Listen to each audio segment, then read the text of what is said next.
All right, we're live. We are back, Whoop, episode whoop. 13. Today, recording on a Monday, 5:30, 6 p.m. Central Time as we speak. The Bears kick off Mm-hmm. in just over an hour and a half. We got, this is the first episode now into the NFL season, so we'll talk a little bit about week one, key in on a few games, and then the rest will just be all about the Bears. We'll give our not necessarily preseason Super Bowl predictions because we saw a little bit of football, but uh, we were supposed to record on Friday, but Smalley got caught up painting some fields and getting kicked out of a forest preserve. All true. Yeah, All true. All right, so should we start We'll off give some educated with, predictions because, predictions before the season, it's who fucking knows anyway. You got to see 1 week, right? Mm-hmm. Yeah, and week one doesn't even it's not the most telling It's the week. If biggest there's any liar. week, yes, exactly. Would have had the Saints in the Super Bowl last year if we were going off of week one. Yeah. Clint Kubiak was about to be the number one head coaching candidate going into the offseason after week one. Exactly. But this week one so far, I feel like, the Thursday night game was solid. It was closer than I feel like people were expecting. Divisional games early on typically Definitely. are. The Chiefs Chargers game was good, but the Chargers kind of had a grasp on it the whole way through. That's a big wink for me.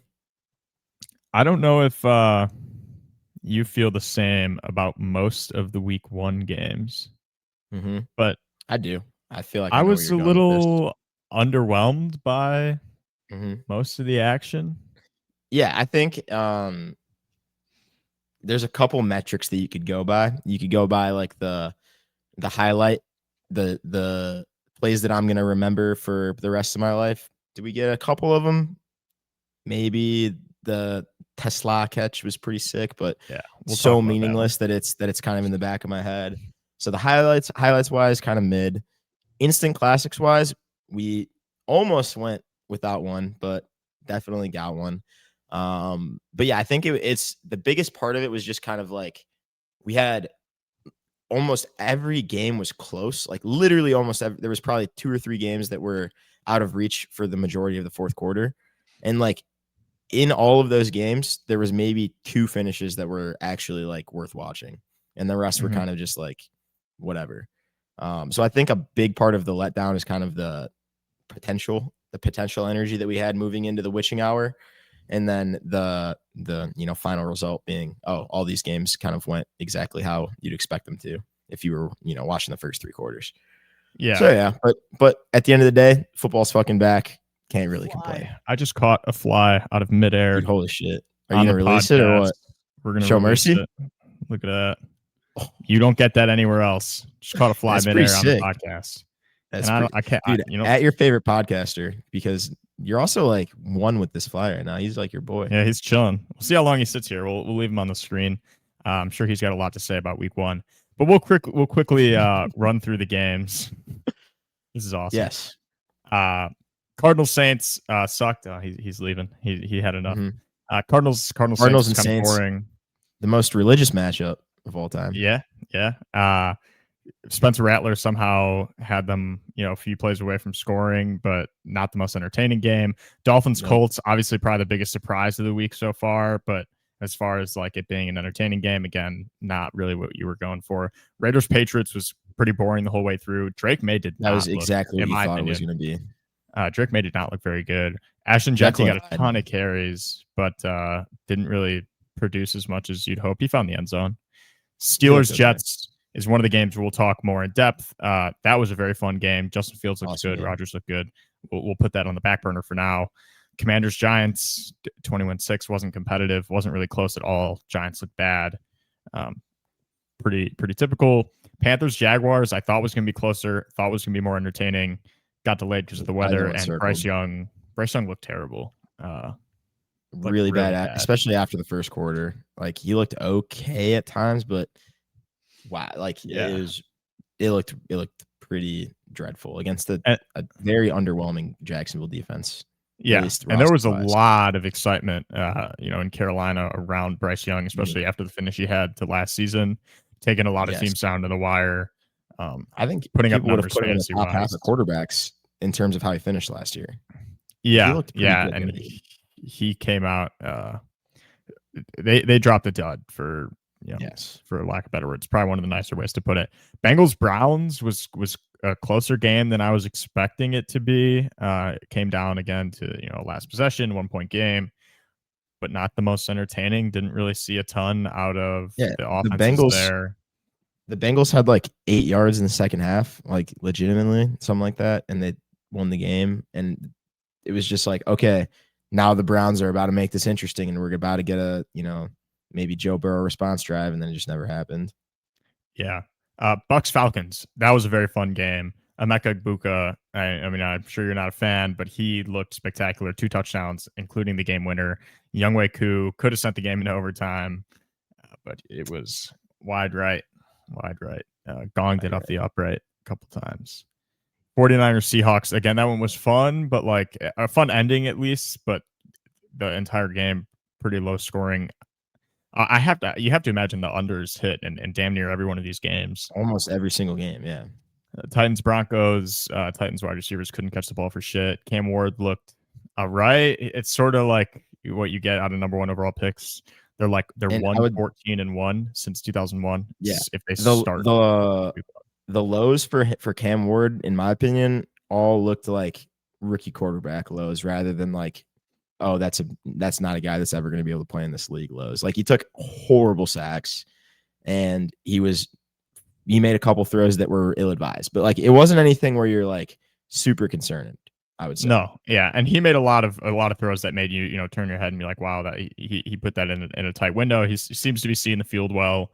I'm not going to go so far as to put that loss on him or to make any like bad judgments on his part. I think he'll pan out, but I think the Titans are going to be a lot worse of a football team than people are expecting. It might be challenging for them to win some games.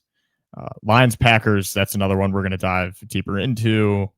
Definitely a surprising result. I thought I didn't think the Lions were surprising for sure. I didn't think the Lions were going to look as bad as they did. Rams Texans, again, another game where like you think they might come out and the offenses would look good. Texans defense, has been on the come up the past few years, so I guess it explains the Rams not putting up so many points, but the Texans dropping 9 points in what is a very important year for CJ Stroud and that offense. Huge. Not good. And then Ravens Bills, again, we'll dive into that one. That was one of the best, probably the best game since Rams Chiefs or Monday Chiefs, night. 56-51 or whatever. Yeah. And maybe you can throw in the Chiefs Bills playoff game. That one was spectacular too. Regular season though. Yeah, regular season. It's one of the best games I've ever seen. It was classic, awesome. like you were saying. Which one do you want to kick us off with of the 3 games we're going to hone in on? Let's start with the one that probably, other than Caleb Williams, had both of the quarterbacks the Bears would be most interested to watch. Once again, going against each other in week 1, which is kind of an interesting story, right? On different teams. Like that's super interesting, actually. But yeah, this game was basically everything I thought it wasn't going to be. I was like, specify the game in particular. Oh yeah, sorry. Pittsburgh versus New York, the Steelers versus the Jets, Justin Fields, Aaron Rodgers. I wasn't super confident about Rodgers being bad, but I was very confident about Justin Fields being bad. You take a guy who has seen so little success in the league and then put him in the one place where a quarterback has pretty much never succeeded, other than I guess Chicago where he started. But it's just like, okay, there's no way this is going to work out. This team, there's no way they're going to have juice. And I was shocked. I was proven absolutely wrong. I was eating crow. Like that team had juice. They looked good. They looked inspired. He looked on time, which I've never seen from him before. Mm-hmm. He looked like he was playing with swagger and moxie. Like it was just like, if you're a Jets fan, that's probably a more enjoyable loss than your last 20 wins almost. Like that gives you something to go off of, something to build off of. Yeah, no, I completely agree. I mean, I wasn't so out on Justin Fields. I think he was good in Pittsburgh last year. I think had he been given, I never understood the decision to play Russ. You started 5-1. they weren't the prettiest wins, but there was no reason to put in an old ass Russell Wilson who really hasn't been good since Seattle. Like, yeah, and it's not like you were paying him $1 trillion either. Exactly. You had him on literally like the cheapest possible contract. Denver was paying all of the money he was owed. You had him there on a veteran minimum, and you decided to just fully abandon whatever chance you had with Justin Fields. It never made sense to me. I'm really, really happy to see him go out there and play well. I think this is the first time we're going to see Fields in a place where he's got a coach and a system that can sort of play to his strengths, in a sense where we saw a lot of running the ball. And I think we never saw Justin Fields with a really good run game. I want to say like maybe rookie year Fields with Nagy, or even sophomore year Fields with Nagy or with Eberflus. But even in those situations, he was like arguably the best running back. Exactly. Yeah. So we had a good run game 2021 when he rushed for 1,000 yards, but we had that wasn't crazy run game that year, but it wasn't behind like a great running back. It was behind, it was on the back of Justin Fields, sort of scrambling, making the most of plays with his legs. Right. And that screws up your averages and everything, because it's like you have Justin Fields run for 65 yards on a pass play, and now it makes you think that your run game is good when in reality it's not. Yeah. But with this, now with the Jets, we saw Aaron Glenn playing a lot of under center. Breece Hall was, there was some dispute as to whether or not he'd even be on the Jets this year. He looked really good. I think he ran for about $140. A lot of pounding the rock. The play action game is going to be really helpful to a guy like Justin, who could do without pressure in his face immediately. And he was seeing the field really well, playing on time better than I've ever seen. Other than maybe rookie year with Nagy, he had some nice games, but he was still a rookie at that point. And it was kind of optimistically looking at his performances, like, for sure, if he gets better, this is promising. Yeah, we were watching through rose-tinted glasses at that point, but I think and the pocket mobility out of Fields, getting out of tackles, he like we both said it on one of the plays, like he was looking like Eli Manning, breaking out of sacks. Really, really, really impressive football from Justin Fields. One of the best games of his career, I'd say. Yeah, and I think another thing with Justin is, like, even when the highlights were awesome, even when he kind of looked competent, it was never really winning football. It was kind of like, well, if Justin Fields can have a 70-yard run on a broken play, then you have a chance to win. If, Justin Fields can lead a miraculous comeback in the fourth quarter, again, where he's running it on 3rd and long, where, running backs are making plays for you, then maybe you can win. Maybe if your defense gets a pick six. But it wasn't really winning football. The game plan that they had and that they executed on Sunday was absolutely winning football. And, like, it was just one of those games where somebody has to lose, and they ended up not having enough time when the game went, like, when they were running out of time, I guess. That makes sense. And there were one great play from Jalen Ramsey away from potentially driving down and hitting a game-winning field goal. Fields, again, on that 4th and 5, evaded pressure, found Garrett Wilson, like keeping his eyes downfield. I've never seen Justin do it more than he did yesterday.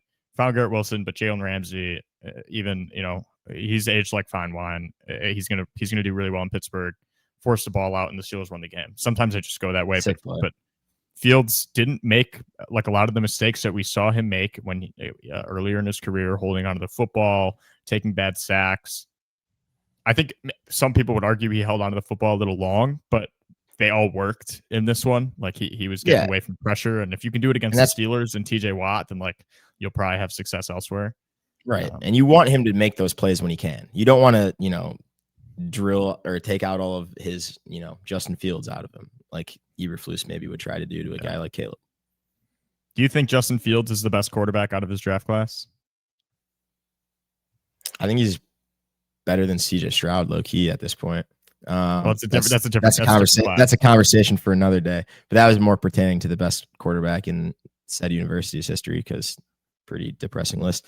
But okay, from his class in particular. Because it's really only between two guys. It's just him and T-Law at this point. Yeah. Zach Wilson's gone. Trey Lance is gone. Mac Jones is gone. They're not gone, but they're not playing. That's a really interesting question. So, okay, I think the thing with T-Law is kind of like I still think that he as just a mind and an arm is like a top 8-ish quarterback in the league. But in Jacksonville, with the situation he's been in, with everything, there's just not enough evidence to really convince myself that he's actually good. I'm just really holding on to this image of him as a 17-year-old coming out and Yeah, committing to Clemson long and looking just hair. Yeah. fucking unreal. Like literally never seen a guy just look that good and then improve and improve and improve while he was in college. Like it was just an incredible journey to watch him at Clemson as a guy who really doesn't like Clemson and myself. So I think that's really hard for me to like get past.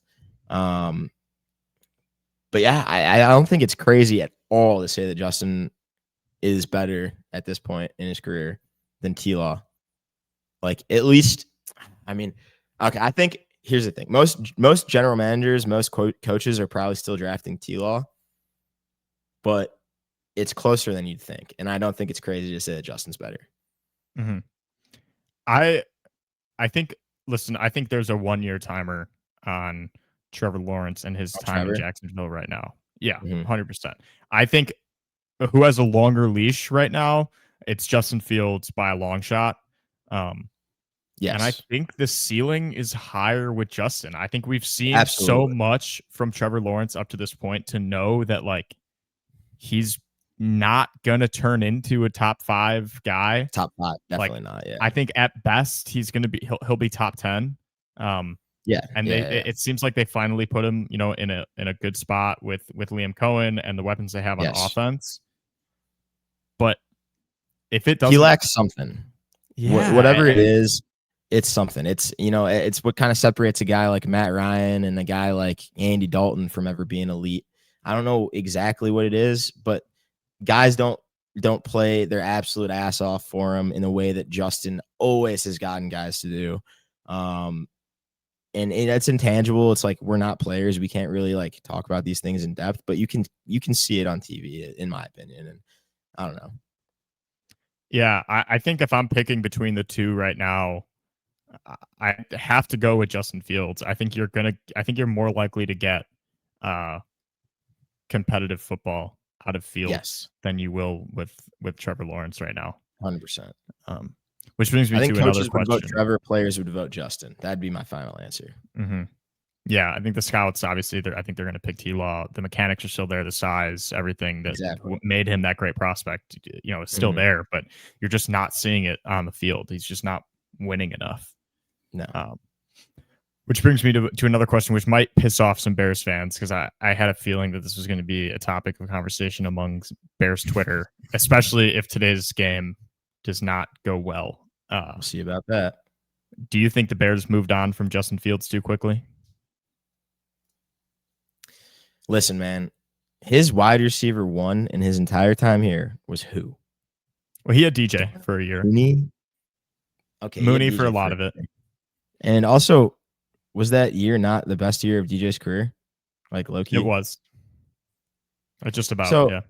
okay, he did have more for a year, which is fair. And no disrespect to DJ. I mean, I love the dude, but he's not he's not a QB proof wide receiver, right? Like you still need decent quarterback play to make that guy look like a top 10 quarterback, right?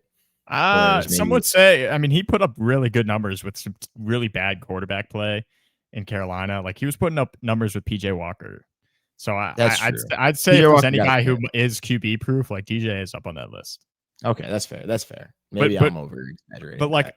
But when it comes to the Bears moving on, like, do you feel like we moved on too soon? I think it's hard to say it's hard to say no. Yeah, like I think the answer is yes cuz I mean, his O-line always sucked. He never had a really stable defense, never had a stable coaching staff, and it's like was he at any point not one of our better players? Was he at any point not a player that would be worth investing in?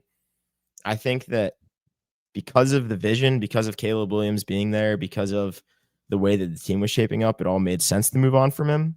So I can't say that I like necessarily totally regret it. But in terms of did he get a fair chance to prove that he is worthy of being an NFL quarterback in Chicago? Absolutely not. I would say absolutely not. Absolutely not that he did not get a fair chance. That he didn't get a fair chance to prove whether or not he's a franchise guy in Chicago. I mean, he got 2.5 years with 2 head coaches, Yeah. 3 offensive coordinators. I agree. I think you're right in the sense that he didn't get the chance to sort of play to his full potential. But when it comes to the Bears being able to be the team that gave him that chance, I don't think we ever were going to be. I think as soon as you messed it up with Nagy and then bringing in Eberflus, like Justin Fields' career in Chicago is unfortunately tied to those guys, and he was not going to be able to come back. I think had the quarterback class that we had the first overall pick for not been what it was with the 5 or 6 guys that went as early as they did, I think maybe Justin Fields would have stuck around. Like if it was between Fields and Cam Ward, I would have been on the Field side 100%. But with Caleb Williams being the prospect that he was, sticking with Justin Fields was just never going to be the answer in my opinion. I agree. I think there's no regret, but did he get a fair chance? I think it's hard to say yes. I agree, but I think as far as us moving on too soon, I think we moved on at just the right time because Fields was going into a contract year. Yeah, just in time. He was going into a contract year. He was not a guy who deserved to be paid top dollar. Maybe he would have accepted less. I mean, he took a pretty cheap deal in Pittsburgh, like a 1-year prove-it deal, but that just didn't align with what they were trying to do in Chicago. Yeah. When you mentioned the contract thing, now that's not even a question. I feel like because I mean, are you gonna invest in a quarterback that you're not sure about, or a quarterback that you're not sure about? And the only difference is $25 million a year. You know what I mean? Yes. Yeah. So I think the answer was always Caleb Williams. I do miss Justin, like in a sense that I really enjoyed rooting for him when he was my quarterback. I definitely enjoy rooting for Caleb more. I think he's the better quarterback. I think he's more talented. And I think we have a better shot just with Caleb in general. But I loved when Justin Fields was our quarterback. I still root for him, and I'm really happy that it looks like the Jets are a place where he'll find some success.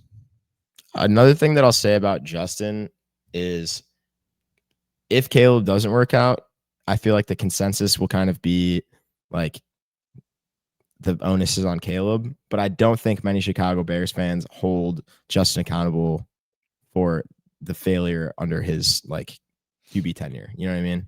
Like I don't think many Bears fans think that Justin Fields, like they just hate Justin Fields or dislike him or think that he sucks. Yeah, no, 100%. I think that is the discourse around these two quarterbacks. It's that it was never Justin's fault, and then if it doesn't work out with Caleb, like it is Caleb's fault, which it's only Caleb's fault. That will be the narrative. But I'd say there's a lot of truth to it. Justin Fields came into a team with like Dante Pettis as his wide receiver 1, no line help. Like you were saying, we did not do anything. We didn't do much to put a supporting cast around him.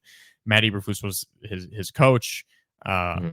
So, I mean, he was pretty much set up to fail, and it's the exact opposite with Caleb Williams. We've drafted Roma Dunze, Colson Loveland, Luther Burden. We've brought in Drew Dahlman, Jonah Jackson, Joe Tooney, Darnell. Darnell Wright was brought in. Swift isn't even mentioning, and he's like a top 5 paid running back in the NFL, and he's not even really mentioned worth mentioning in terms of people he's brought in. Yeah, and now Ben Johnson, like. If there is any place that is now, I mean, we say this again with some rose-colored glasses like we did last year when he was coming in. But if there's any place that has, the surrounding cast, the supporting cast for a quarterback to do well, it's Minnesota. It's Chicago. It's Minnesota, but Chicago as far as... That's a little Caleb Williams jab as well. Yeah. That's that, I guess. But... No, compared to what Fields had and what Caleb has, Caleb's situation is miles better. Yeah, incomparable. But it's nice to at least see that Justin has like another piece of that Lions coordinator room. And it feels like Aaron Glenn That's took facts. That's a facts. good amount of inspiration, at least from like their offense and the way they're running things, like a run first offense. So yeah, we're sort of getting like the closest possible like hypothetical between like what it would have looked like had Justin stayed and versus Facts. now having Caleb Williams. But a lot of interesting stuff. I think we're both rooting for Justin, and fun. He's a fun player as to long watch. as he's not playing the Chicago Bears, I'm fine with him having a lot of success. Exactly. But so that wraps it up for that game. I mean, that was going to be a big talking point, obviously, because Justin Fields. Another game. Which one should we go into next? I think Bills Ravens is a good one to go into next, and then we can cover Lions Packers. I was going with little absolutely agree with little Ben Johnson talk, and then it'll segue us perfectly into our Bears Vikings talk. Yes. So yeah, I actually want to start with a disclaimer, and I had basically fallen asleep during this game right after Lamar had that play where he was like here, and then he was like, you can't even see him here, and then he was like here. After that happened, I was like not trying to fall asleep on the couch, but I was not trying to fall asleep on the couch. You know what I'm saying? And then I woke up at 1 a.m., turned off the lights, cleaned up the kitchen, and I was like, damn, the Ravens, they looked fucking good. 1-0 for the Ravens and 0-1 for the Bills. That's pretty cool. And then I woke up to a text from you. Well, you had texted me at like whenever the game ended, but I didn't check my phone or whatever. And I was like, and you're like, whoa, fucking instant classic, like crazy Bills comeback. I'm like, are you fucking kidding me? Of course. So yeah, that's pretty funny. That was one of the best games I've ever watched. It was so good, dude. Yeah, if you have not gone back and watched, like I'm sure you've seen the highlights by now, but you have to watch them in order to sort of like see the way the story of the game played out. That I know it was incredible. I know the highlights, and I scrolled through the play-by-play, but I definitely will go back and watch like the fourth quarter from like the 10-minute mark when I fucking fell asleep. Yeah, crazy. Because through 4.5 or like 4 and 2/3, sorry, 3 and 2/3 quarters of football, it was all Ravens. Like they were just running all over them. I want to say teams that like didn't turn the ball over and ran for like 270 plus yards were 270-0 up until today, and now they're 270-1. They had a 99% win probability with 4:48 left in the fourth quarter, and then the Bills just came out of nowhere. The last two drives from Buffalo were really fun to watch. The first, the touchdown to Keon Coleman came on like third or fourth down. It was the game for Buffalo. Josh Allen rolling out, extending the play as he does, fires it to just a crowd of people, a sea of arms, and Dawson Knox tips the ball up and it gets through and falls into Keon Coleman's arms in the end zone. And it's like, holy shit, the Bills have life. They needed to go out and stop Derrick Henry on the next drive to get the ball back. And like on the first play for the Ravens, they fumble the ball. And then they go on. Josh Allen scores a second rushing touchdown of the game. And even at that point, they're still down 2. So they need a 2-point conversion, to which they had not converted up to that point in the game. They had missed 2 so far, didn't convert the third one. So it was 40-38. Needs to get another stop against the Ravens. They get the stop, get the ball back, drive down the field, and kick the walk-off field goal. They dragged Matt Prater, like his old ass, dragged him out of retirement, and he gets the walk-off game-winning field goal. It was awesome. Yeah, I can't believe you fell asleep, dude. Tough look. What I will say, immediate reaction, a lot of people probably already considered him in this category, but just a reminder, if you have a guy like Josh Allen, if you have a guy like Lamar, if you have a guy like Mahomes, sometimes it doesn't fucking matter who your coach is. Doesn't matter who your receivers are. Doesn't matter who any of the other 21 guys you're trotting out there on offense and defense are. You're pretty much still in any game. And that's, I mean, I think it's one of the best illustrations of it. I mean, they're dead to rights. Obviously, they had to make plays on all sides of the ball, but very, very, very few quarterbacks in NFL history are going to be able to lead that. I mean, it's just fucking crazy. I'll go as far as to say that Josh Allen is the best quarterback in football, and it's not particularly close. I think he looked significantly better than Patrick Mahomes has had. Obviously, so far this Mahomes year, had a pretty been sick one play in week. week 1 too. Okay, sure, but that's one play that like we've got. Obviously, like we're taking it for granted. Like we like see that so much out of Mahomes to where it's like, oh, okay, yeah, another Mahomes crazy play. It was very cool. But I think for a season now, we've seen that Josh Allen is playing better football than Patrick Mahomes. I think at their best, like I still say like prime Mahomes, you know, when he was taking home the MVP trophy, whatever, he had a 50 touchdown season. I think that is still probably the best quarterback we've seen in a long time, other than, you know, like some of the best Rodgers seasons, Brady seasons. But Josh Allen, past year, is the best quarterback in the NFL. Yep. I think that's fair to say. I mean, there is like a pretty big blemish in the Josh Allen versus Patrick Mahomes discourse in the last year for Josh Allen. But I mean, for the past like 5 years. Yeah, if we're being honest. But yeah, no, I like he makes I don't know if he's necessarily better than Mahomes when it comes down to you pick one guy to command a team. But in terms of who has the most plays in the NFL that no other guy or that one or two other guys can make, Josh Allen, there's not a play that I don't think that a quarterback can make a play that Josh Allen can't make. Lamar is probably the only guy that can make plays that Josh Allen can't, and those are with his legs. And even then, Josh Allen can make plays with his legs that Lamar or Justin Fields can't really make. It's just like the guy has every fucking club in his bag. Like it's just like unbelievable. It's unbelievable. Yeah. He can extend plays, he can run, he can fucking throw at the weird Mahomes angles. He can do everything. He can do fucking everything to the highest degree. I totally get why someone would say he's the best quarterback in the league. I think I'd still have Mahomes just because of the kind of like Brady factor, whatever you want to call it. But, but I one game and that narrative goes away. Yeah. Hopefully so I'll pull up some numbers. So obviously, like I think if Josh Allen has one ring by this point in his career, the discourse is a lot different than it is right now. Like I think if the Chiefs, obviously, you know, they won 3, almost had the 3-peat, they're undefeated in AFC championship games or whatever. We're talking like stupid hypotheticals, but regular season football, Josh Allen is probably the best. But in his postseason games against the Chiefs, Josh Allen in 4 games has 1,000 passing yards, 9 touchdowns, 1 interception. And I don't even think that includes any of his rushing stats. He has like, I think if you break it down, so it's 4 games, right? 4 against games. Them. If you go to the playoff game, I think it's 4 AFC championships, maybe a 5th additional playoff game, but at least 4. 2 championships, 2 divisional or wild card. Okay, that's what it was.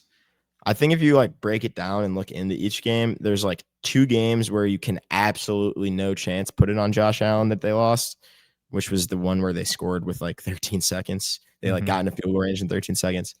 And then I want to say last year's game, but there's the 2 other games where like you can kind of maybe not pin it on Allen, but he got outplayed by Mahomes. This is the way I'll put it. Yes. Yeah. That's a good way of putting it. I think this could be the year for Buffalo. We'll get into our Super Bowl picks later. But it really, I feel like we've been saying it every year for the past 2 years now that it could be the year for Buffalo, but they've been getting better every year. Maybe not roster wise. I think there's some holes defensively right now for Buffalo that I hope they can address at the trade deadline, because it feels like they're truly one player away from being you know, a championship team. Yes, but they look insane. Sort of like not just in like you want to go out and look good, but just go out and like have things go your way. Sort of like, you know, you need that Derrick Henry fumble. You need that stop. You pull off the comeback. It's just like the perfect start to a season that could end up hosting a trophy. Definitely could be looking back on this game as like, wow, what a fucking storybook season for the Bills. We knew it from the jump that it was going to be, crazy. Mm-hmm. But so that'll take us to our third game. I think we not much else One that to we talk probably about. don't want to cover out of the three. Yeah. Real quick on the Bills Ravens. Derrick Henry looks insane. It's literally just the train that never stops moving. He's LeBron. He's the LeBron of the NFL. Yeah, I think if there's any comparison, it's that. And some people would say like, oh, like LeBron, whatever, like he has all these championships. Like LeBron, totally listen, he's like not that much of a. I wouldn't consider him that much of a winner, anyways. Like I'd say Mahomes is Jordan because like his success rate as far as no like chance, and stuff.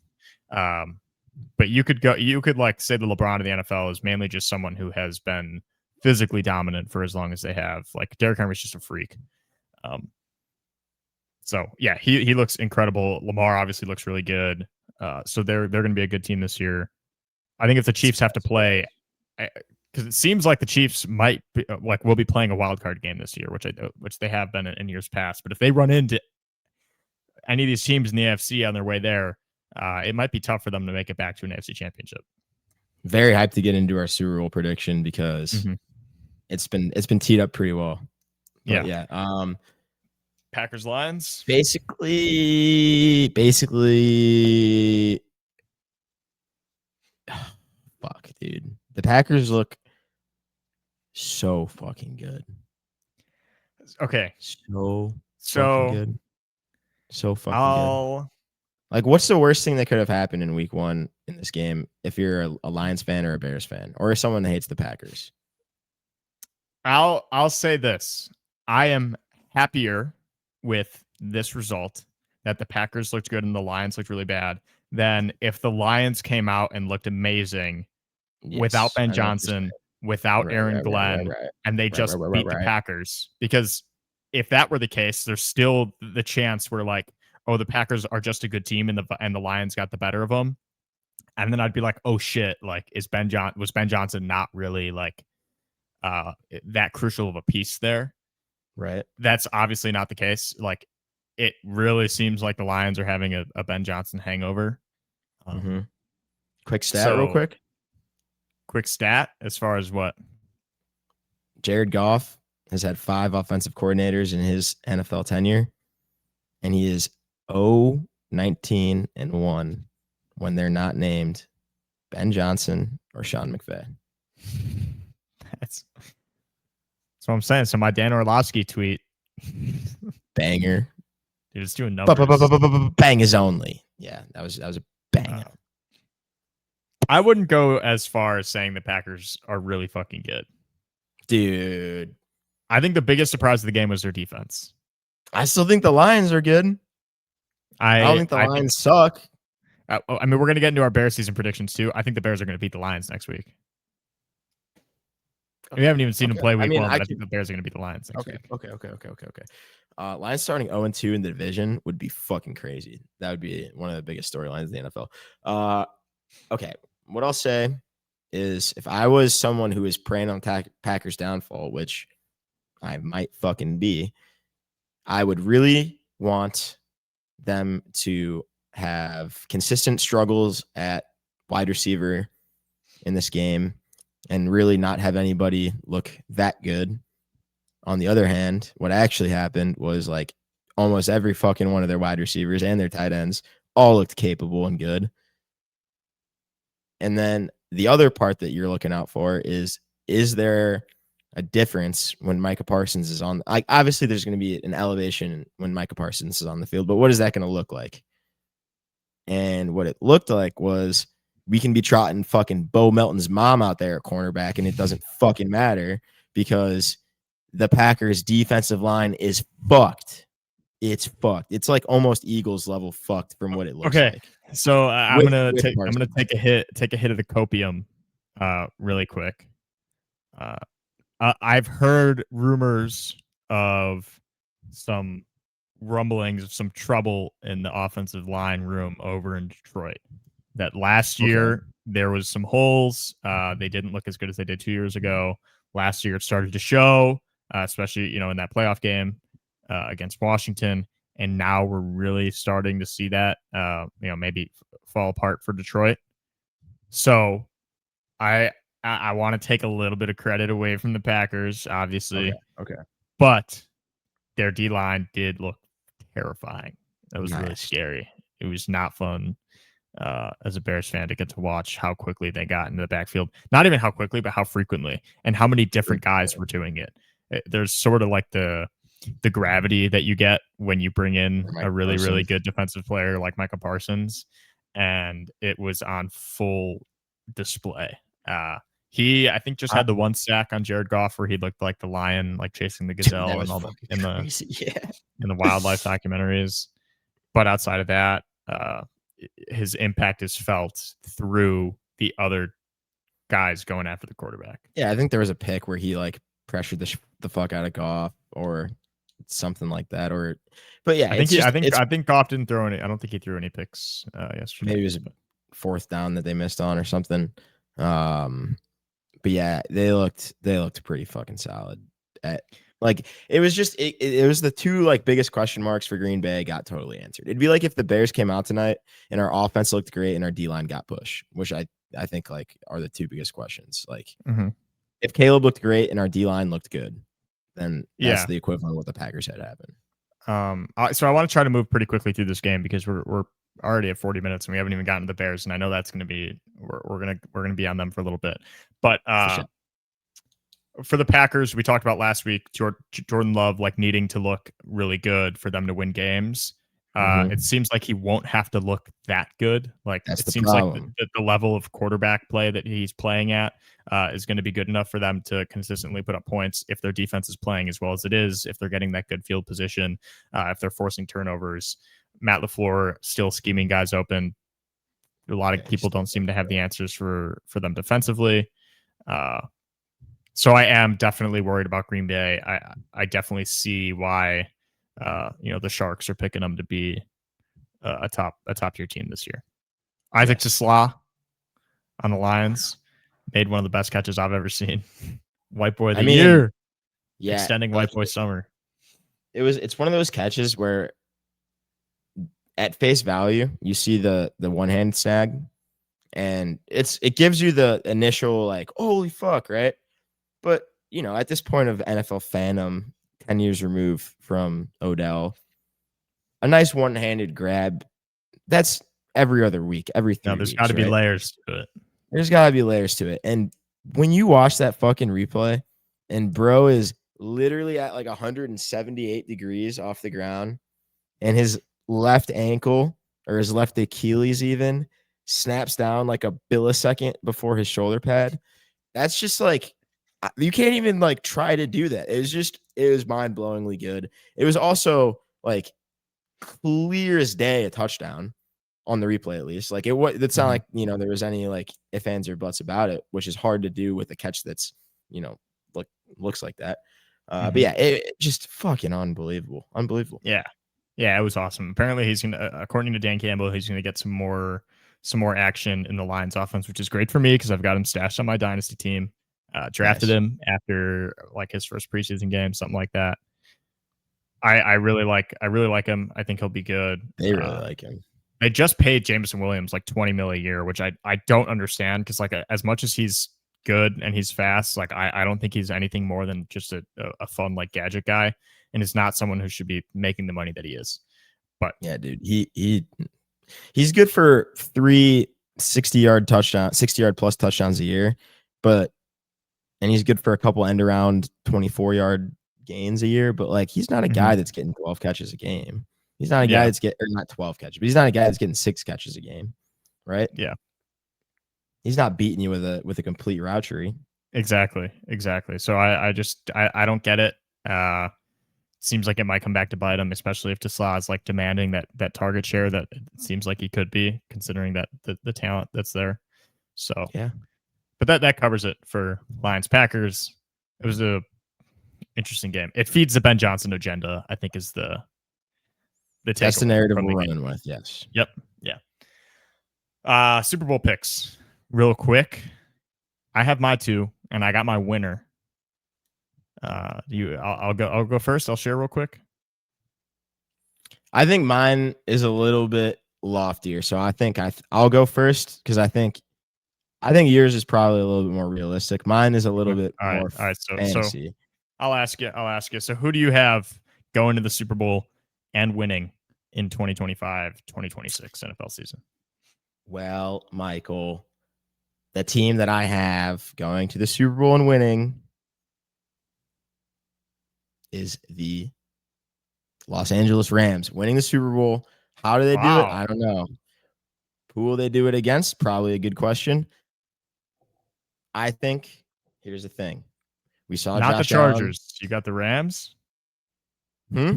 Not the Chargers. The Rams. You going with Stafford and the Rams? Not that you said the Rams. Yeah. Okay, I wasn't sure if you were going for the Chargers with your Harbaugh guy. Okay, first of all, you totally sniffed that out. I was about to like totally try to lead you down the wrong path. I didn't set it up great, but basically what I was going to say is like you saw Josh Allen look amazing last night. You were talking about Mahomes getting the wild card. This is the year the Bills get over the Mahomes hump. They beat Patrick Mahomes in the playoffs and then lose to the Chargers in the AFC Championship. And Jim Harbaugh goes to the Super Bowl and loses to McVay. I think that would be awesome. I think that'd be sick. I think also the Rams, they almost put it together last year at the end, like towards the end of the year, they were fucking scary. They were firing all cylinders. They looked really good. Their run game was really solid. Stafford looked like he was healthy for the most part, but they were either a couple weeks away from figuring out or like a player away. They had Devontae Adams, who is like not the closest thing to Calvin Johnson. Like they're actually pretty different receivers, but just the point that when Matthew Stafford, gets a very good wide receiver one, his offense is crazy. It's nasty. And I think that they're a team that I wouldn't be that surprised if they don't even make the playoffs. But if they do, they're going to have a way to beat every single team in the NFL. Yep. They can out scheme anyone. Their defense plays fucking tough. They can run the ball. They check a lot of boxes on like you'll never win a Super Bowl if you can't like run the ball, have a good quarterback, have a good defense, have an experienced coach. They check a lot of boxes. They've been there and done it before. I think a sneaky pick is the Rams. Yeah, no, I like that pick. Like I think the NFC is wide open, like completely wide open. And the Rams are a really, really hot team at the end of the year last year. Definitely someone you don't want to come up against in the playoffs. But my biggest thing is it's if they're healthy. Like Stafford, a lot of talk around the Rams has been Stafford's health and the problems he's got going on with his back. He's getting up there in age. It could, could be one play that's the difference between being the Super Bowl contender and just, moving on to the next guy. But I like that pick. I think the Rams could make a very strong push. They're not going to be a team that anybody wants to come up against. I mean, they almost took down the Eagles last year in their house in the playoffs last year. Those are good picks. So I'll give you mine. Mine, I would say, are a little bit more grounded, a little bit more normie, whatever. Vegas will agree with you more. Vegas will agree with me. I'm going Bills, Eagles. I'm taking the Bills over the Eagles. Main reason, so the AFC is super competitive, much more competitive than the NFC is. But I think the Bills are finally putting it together. I think if they can make a move at the trade deadline to help them out defensively, just get some sort of star on that back end. They brought in Bosa and he looked pretty solid, but you're going to want as much help as you can get to get over the Mahomes hump or whatever you want to call it. I like the Bills odds this year over any team. I think the AFC wins it no matter what. I don't think there's an NFC team that holds a light up to the talent that we have over in the AFC right now. I picked the Eagles because they're just the NFC has been weak for what seems like damn near like 8 years. Pretty much since Mahomes was like, since people agreed that Mahomes was like good. Yeah. Since people were like, okay, this kid isn't just a fluke. Like after that moment, it was like, oh yeah, the 6 out of the 8 best teams in the NFL are in the AFC. Yeah. And to be completely honest, if we recorded this on Friday, my pick would have been the Lions. I thought they were going to overcome the sort of like Their pillaging of woes. their coordinators.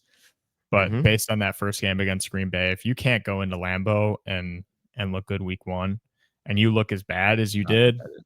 I just don't have a lot of faith. I think the continuity in Philadelphia, the guys they have in the trenches there, which are just so important, are will be enough to get them through a week NFC for a second year in a row. But I don't think Mhm. it'll be enough to take down the Bills. So I I'm like going that. Bills Eagles in a not very close game. I think we got lucky with Fair. the actually. Well, no, last year's Super Bowl wasn't close either. Last year sucked. 2 years ago was awesome. Eagles versus Chiefs. I'll go. One I'll was go. also awesome. I'll go Bills Eagles in a Bills by 10.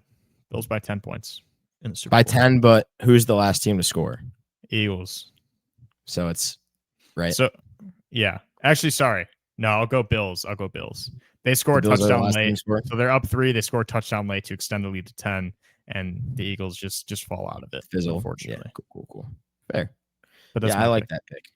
I All right, think so there's something poetic about the Bills if they can get it done in the 5th time against Mahomes. Like they failed 4 times, which obviously they've done before in their franchise history, losing 4 Super Bowls in a row, yeah, right? So if they could get back to the 5th time and win, that would be kind of sick. it's written in the stars. There is a piece I want to do, which I'm going to investigate. I'll do some research on whether the Bills are cursed because Mitch Trubisky is on their roster, and because the Bears Oh drafted Mitch no. over Mahomes. That's why they can't beat the Chiefs. I got to see how the numbers line up. But That's fire. That's fire. there's a theory. There's a theory there. But so we're 50 minutes into the episode, and we haven't even talked about the Bears yet. I mean, we have a little bit, but we haven't talked about the game tonight and the Bears season. So I feel like the game tonight will be a little longer. I feel like had we gotten through the other games and whatnot quicker, we could have gone on a game by game basis through the season predictions. Sure. But I think we should just throw out a number and let's see go. What we're feeling. Maybe we could keep this reoccurring. Let's just go a couple weeks in the future, and we'll try to stay grounded in the Bears at this moment. Because yes, I mean, but we do want to before. But we should give our season long predictions for the Bears before the season starts. So how many wins are the Bears finishing with this year? I was looking at it. I started at 7, and then the voices in my head talked me down to 6. And then I looked back through it and I said, fuck it, I'm going 8. So I have the Bears at 8 and 9. They low-key have like 6 games that I'm confident about. And then everything else I'm like very, very iffy on. But I think we'll overperform in the division because we got so fucked last year in the division. Mm-hmm. And the ways that we lost in the division last year are not repeatable. Like that's not what we were the better team in like 5 out of the 6 of those games, and we lost all but one of them. So I think that we have to pick up a couple extra wins in division. That's where I got to 8. So 8 and 9. Okay. I'm gonna make the same mistake I do every year of overestimating how good the Bears are. Mm-hmm. I'm gonna shoot for 10 wins. Okay. I think that means for a couple reasons. Mm-hmm, for a couple reasons. So one is, like you said, I think divisionally we're going to be a lot better than we were last year. I think we're going to sweep Minnesota, and I think we're going to pick up at least one game against the Vikings, or against the Lions, especially considering how bad they looked week 1. Green Bay obviously looks really good, so that's a big question mark. But we have a couple gimme games in the schedule. We get New York, we get the Saints, we get the Raiders. Our schedule is either like the best teams in the NFL or the fucking worst. We have like no mid team. Yeah. I think we're going to be able to hang with everyone, and we couldn't say that last year. So I think we'll get to double-digit wins. I think Ben Johnson alone is going to be a big help just from a game management standpoint. Sure. You're not going to be losing games because of your head coach anymore. And that was a big thing for the Bears the past. Yeah, what a luxury. That's a big thing for the Bears the past few years. We have some really, really hard games on the schedule, but I think that's sort of what you want a little bit with the going into this. Like you want to be as long as you can promise health. Yeah. Yeah, if you're a team that believes that you can make a postseason push, you want competition in the regular season. You want to be able to prove that, hey, Absolutely. I can hang with these guys. Mhm. The Broncos last year, like they were a playoff team, but they were not winning against other playoff teams. Right. I want to say like all of their losses last year were against teams who made the playoffs, and it showed when they went into Buffalo and dropped the dud that they did. Albeit, Yeah, right. Buffalo's a much better team than them, but But from a they got competition into standpoint, they got to a position where they're like, "Oh, we've been here before. We lose this game." And then they lost the game. That's rather than having those moments in the season, being able to overcome them and being like, "Okay, this is a fucking great team we're playing right now, but this isn't anything that we haven't seen before. We can overcome this from here." exactly. Yeah, I think the Bears can win 10 games this year, and I think it should be enough to make a playoff push because it's a pretty weak NFC. I don't think the North is going to be as good as people are saying. I think the big thing is JJ McCarthy. Listen, you're a JJ Yes, I McCarthy agree. guy. I think he could be good, but I think a really really overlooked part about JJ is his inexperience. Yeah, no, I mean, that's He fair. has won a lot. Like when he played, he looked good, but so did Mitch Trubisky. Now Okay, well, he wasn't as experienced as I'm well. not saying Mitch is JJ, but it's kind of a similar story as far as like didn't play a ton in college. Like JJ Well, has 2 and seasons I'll under his elaborate on belt. that. So he had 2.5 seasons in college where he was playing consistently, 2 seasons where he was the starting quarterback. But even though that's probably average, above average time for a prospect quarterback, if you looked at like the amount of pass attempts that he had, it was like half as most of the guys getting drafted. So I will give you that. Exactly. Yeah, we haven't seen him like he just doesn't have as many dropbacks as the rest of these guys. Right. Sure, he's going into his second year. Kevin O'Connell just won Coach of the Year. They looked good with Darnold, so like in theory, JJ is supposed to be better than Darnold. But in practice, this is a guy who has yet to play an NFL game. Like he has not Yes. played a regular season NFL game.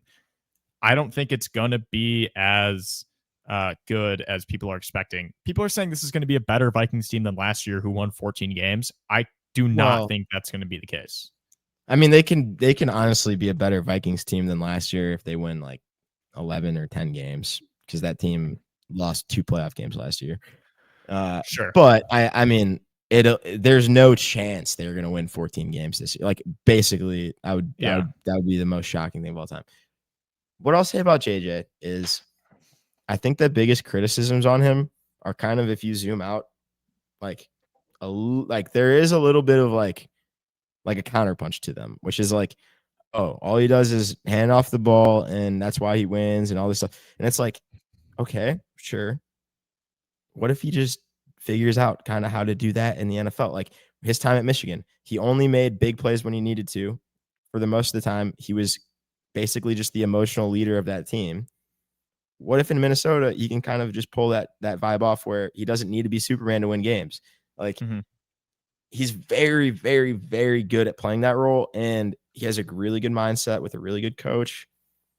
I'm not totally bought in on. I'm not putting all my chips on JJ McCarthy. I'm not all in on him, but I would at this point be much more surprised if he is not good versus good. Top 10 Sure. versus bottom So 10. yeah, I mean, All at this good. point, I think we're talking about Bears versus Vikings. So I was going to say we can segue from the Bears to the Vikings, but we've done that pretty well already. Sure. From this point out, we've got our season predictions, and I'm going 10 wins. You're going 8. Uh, for And yeah, I think JJ, you answered it real quick, real quick. I think you answered it, but if we lose 7 games, that means that we either have to sweep Minnesota, Green Bay, or Detroit, or pick up a win against Baltimore, Philadelphia, or Washington, and you have us sweeping Detroit I think we sweep Minnesota. or sweeping Minnesota. Okay. I think we pick up at least one win against the Lions. I think we beat Pittsburgh. I think we beat Cleveland. I think we beat New York. I think we beat the Saints. I think we beat the Mhm. 49ers. I think they're I'm don't get the hype around the 49ers at all. I think they're at best a first round playoff exit. I think we beat the Coach. Cowboys.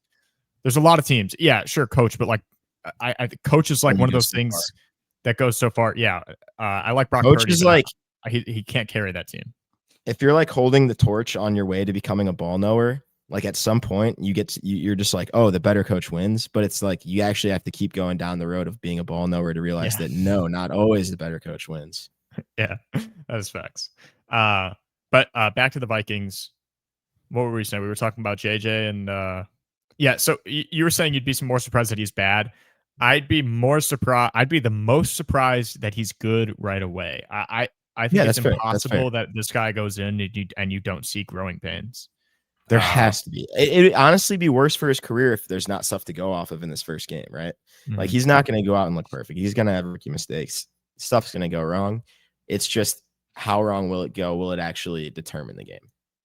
Yeah, I'd be really really shocked if he goes out there and looks spectacular from week one.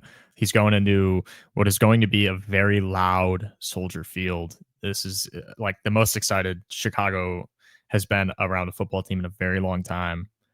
I'm getting amped. Like I'm looking at the Yeah. clock, like as we're recording, like it's 6:36 now. We're 30 minutes away from kickoff, and I'm like I'm feeling it. I'm juiced up. So Yep. it's Yep. going to be a pretty rowdy place to have your first NFL start under the lights. If JJ goes out and look good, I'll be sad. Like realistically, I'll be like, damn, why can't we have this? But I'd be surprised as well. So what do you think about this game? Where do you think? How do you think the Bears are going to come out and look? How do you think the Vikings are going to look too? I okay. So you sent a pretty sick video about Flores versus Ben Johnson, who two Brett guys that Coleman. have had a good amount of games against each other in their professional careers. Two guys that are very highly regarded amongst their peers. Mm-hmm. I think that this game, I've been trying to unpack it for the last 4 hours or whatever. I've been trying to think about who's winning this game. I can see it going in so many directions, but what I've come back to, what I think is, I'll say unfortunately true, is that in these types of games where the quarter, like in these types of games where you have an inexperienced quarterback, JJ McCarthy, against a pretty inexperienced quarterback, Caleb Williams, it's going to come down to like turnovers and basically which quarterback fucks up the least. Do I think that Caleb is going to fuck up more than JJ? Not necessarily. I just think he's going to be given way less of an opportunity to fuck up. I think there's going to be a slight overcorrection from the Bears and Ben Johnson on the let's have Caleb Williams never turn the ball over thing, and he's going to be letting it fly a little bit more. I think that this game is going to end in an optimistic loss for the Bears. That is my take. A loss where we see a lot of good, but our defense isn't able to make the big play. We're always playing kind of from behind, which is hard to do against a team like Minnesota. You got a score prediction? Yes. I have 17-24. Okay. I think it's very Um, milk toast score. I'm sort of on the other. I'm on the other end of the spectrum. I'm the classic optimistic Bears fan who's like been it. hurt too many times. I sent you the Brett Coleman, Ben Johnson, Brian Flores video, and that video like made me way more optimistic than I probably should be. Ben Johnson has had Brian Flores' number probably more than anybody else in the NFL. For sure. So I'll try to explain it briefly for all the people watching. So what Brian Flores does, the Minnesota defensive coordinator, is he blitzes a lot. But normally in the NFL, what you see is you blitz a ton of guys and you have 3 high safeties. Brian Flores doesn't do that. He runs 2 or he runs 4, which basically allows you to have a cushion over top. You're not really going to get beat by big plays when you send the blitz. You're going to have to dink and dunk and really methodically grind your way down the field if you want to score points against it. Ben Johnson, knowing that, being the play calling guru that he is like, okay, if you're going to give me those dink and dunk plays, I'm going to take them all day. We saw it twice last year when the Lions faced the Vikings. Jahmyr Gibbs absolutely tore them up. He had 4 touchdowns in their second matchup, 3 on the ground, 1 through the air. Even in their first one, what it's going to come down to is the linebacker play from the Vikings. So what happens when you've got these safeties playing over top and you're blitzing? There's a lot of space in the middle of the field. That's going to have to get exploited if you want to see success on offense. Yep, the layer between the linebackers. The reason Tampa 2 exists, right? Yeah, exactly. Yeah, and the reason most teams can't get past this Brian Flores defense is that they're running a lot of plays out of the shotgun, and the linebackers sort of don't have to be as disciplined to the run when you're playing out of shotgun. Ben Johnson does not like to play out of shotgun. We're going to see a lot of under center, a lot of play action, and a lot of stress on the linebacker core, which is a talented group in Minnesota. So Blake Cashman was the guy who plays that position really well and is perfect for that Brian Flores defense. He is going to be the guy to watch for Minnesota. If he plays well and they have the scouting report out on Ben Johnson, then it should go Minnesota's way. Shout out Josh Metellus too, real quick. Yeah, Josh Metellus too. I don't know if it's going to go. So for me, the biggest question mark is obviously, like everyone says it, that Caleb Williams is not Jared Goff. So the reason that Ben Johnson's offense works so well is because Jared Goff is, an experienced under center quarterback. 1, 2, 3, get the ball out quick, and you're good. That is not what we've seen out of Caleb Williams, and that's what you need out of him to beat Brian Flores. So will this game plan, will this offense look similar enough to what it was in Detroit in order to properly exploit the way that Minnesota plays defense? That's the biggest question mark. I have faith that it will. I think from a personnel standpoint, I think you have so much variety between your wide receiver core, like specifically your wide receiver group and your tight end group, that we're going to be able to, that we're going to be able to find space in that middle of the field area. I think the running back room is a bit, that's obviously really questionable, but I think DeAndre Swift matches up pretty well here because of his receiving capabilities and his experience working under Ben Johnson. So score prediction wise, given my optimism, I'm going to go 31-22. I think the Bears offense is going to look good. I think it's not going to be as close either until late in the game, and the Vikings sort of, I think JJ will start to put drives together and get back after it. So 31-22 Bears. Kickoffs in 30 minutes, and hopefully this shit uploads before we kick off. Otherwise, we're just going to be sitting here. I have an interesting sidebar, I guess, on this game, because JJ's experience is obviously a huge question mark, but maybe a way that we could see this play out, kind of like you alluded, right? JJ has had his offense and head coach for 2 years now, or for a whole season, right? Versus Caleb just an off season. Caleb has the actual NFL speed, actual NFL game experience versus JJ who doesn't. Yeah, but not the scheme and the head coach experience. Right. So maybe Caleb starts a little bit better as he is more acclimated to the NFL speed and it's less of a shock to him. But as the game goes on, doesn't totally have a lot to improve upon because the scheme is still pretty quick for him. It's probably still going to be in bite sizes for him. It's probably not going to be the whole playbook open tonight, right? Versus a guy like JJ, maybe the game starts very quickly on him. Maybe he's, blitzed, seen some 3rd and longs that they have to kind of basically give up on and whatever until he can kind of get his feet under him and kind of take a deep breath. And then maybe once he starts clicking, it could go. I don't know. I honestly just think they are kind of just better equipped to win this game. I think they take themselves a little bit more seriously as like playoff contenders, especially with the Lions looking a little bit weaker. And I think that we could still come out of this game with a loss and have so much optimism because it's the first game of Ben Johnson. Mm-hmm. We have so much that's new. We have so much that's new. I just need to see it work at some point. I don't need to see it all work. I'm getting so excited, dude. Okay, so it's the best time to be a Bears fan. The best time to be a Bears fan is 30 minutes before kickoff of the first game of the season. It is the best time to be a Bears fan. I'm going to give my hot take for week 1 for this game. I think we see a hook and ladder out of Ben Johnson.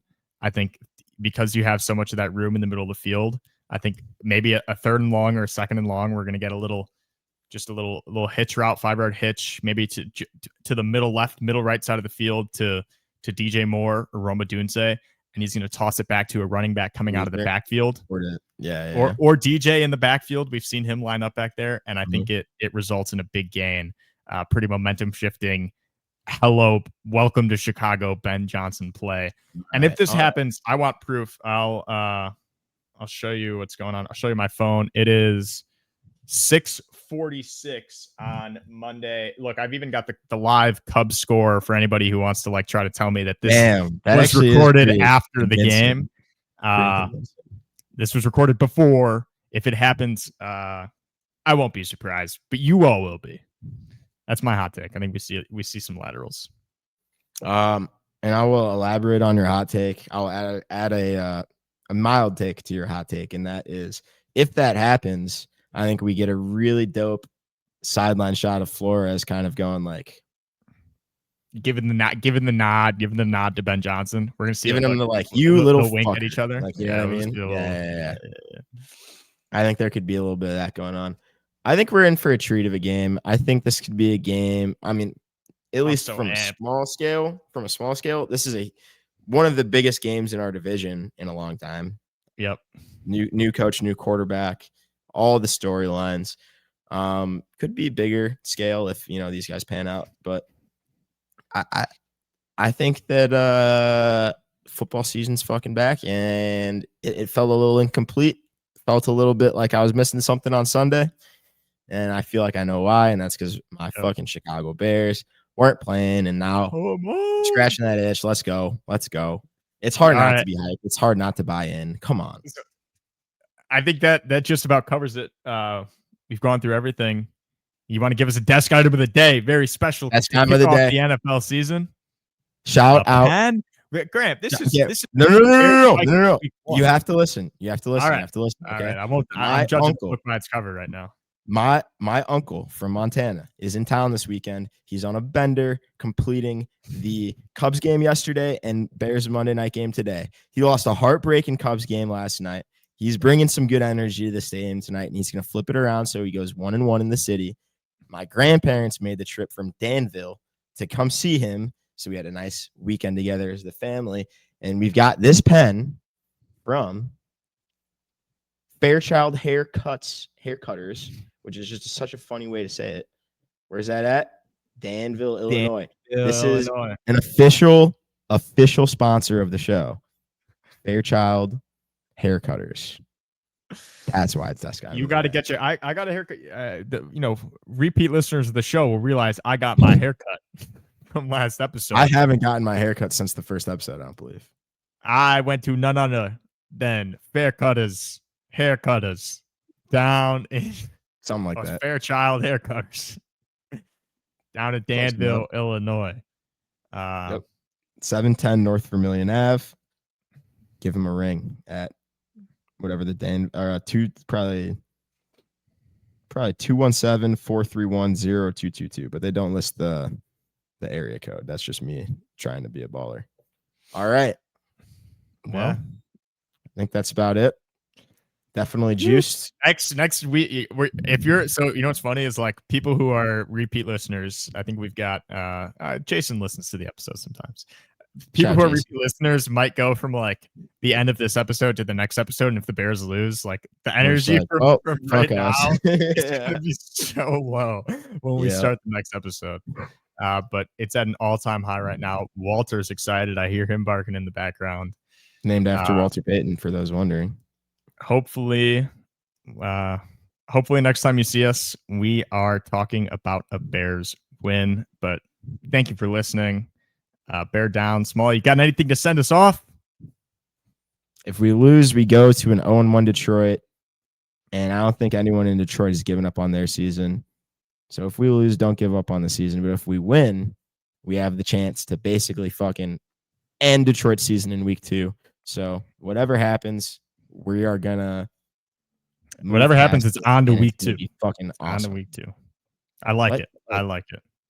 I always come back to this real quick. As a sports fan, you have these moments where you're super nervous and excited, and sometimes it's too much. Sometimes you're like, "Fuck, man, I don't know. Like the Bears, if they lose tonight, I'm gonna be so mad." But you have to remember that you fucking pray and hope for these moments as a sports fan, and you've got to relish in them. And even if the Bears lose, it just reminds you that how it reminds you how sweet, man.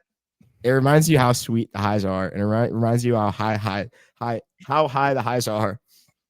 And we have a chance tonight to bring this franchise back to a high that it hasn't seen probably since they were lining up to kick a potential game-winning field goal against the Eagles. Yes. So yeah, and you I think you nailed it on the head, man. You gotta suffer to really appreciate the good times, and I think we've had enough suffering. We've had enough. I think we're done. I think we're done. I think it's our time. I think it's our time. Come on. It is. All right. All right. We gotta get out of here, man. We got 15 minutes till kickoff. I'm too excited. All right. Thank you for listening. We'll be back next week. We'll see you. Goodbye. Bye.